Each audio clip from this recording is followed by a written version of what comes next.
So let's take a look at this distinction between strong and weak features to see how it accounts for example, parametric variation. So recall the fact that in English, adverbs precede verbs. So John often kisses Mary, for example. Often kisses. ... Whereas in French, the opposite structure results. V, A, D, V. Souvent, I don't know what kisses is in French, so I'll just say mange.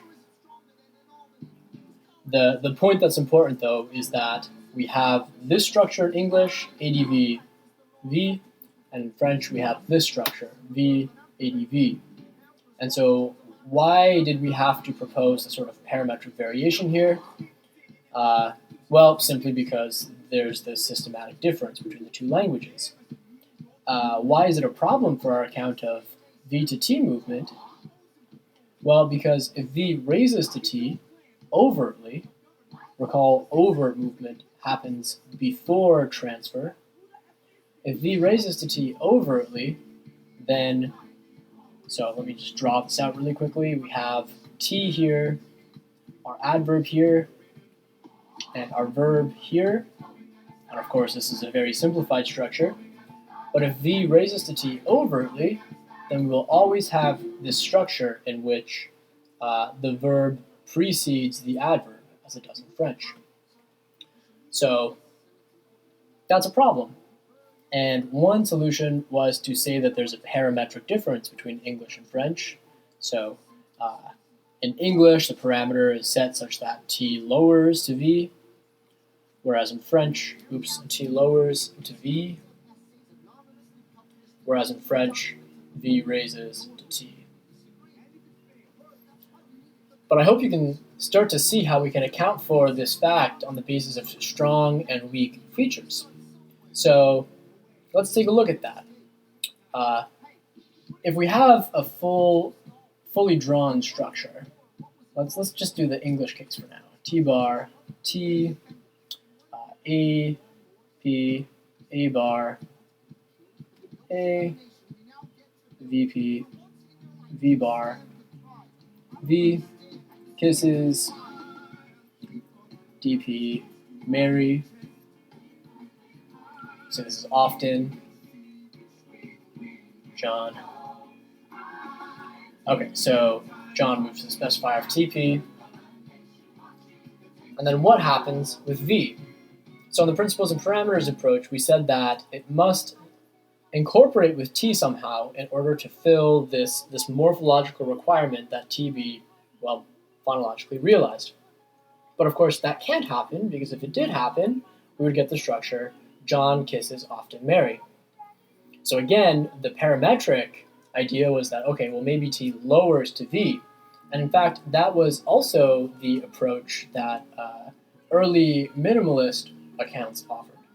So in economy of representations and derivations, which Noah's presentation was about, that's exactly what was being proposed. This idea that T can lower to V, and then some more complicated stuff happens that we won't go into now, but I encourage you to check out Noah's presentation for a full review of that. Anyways, so how do we account for this on minimalist terms? Well, precisely by this distinction between strong features and weak features.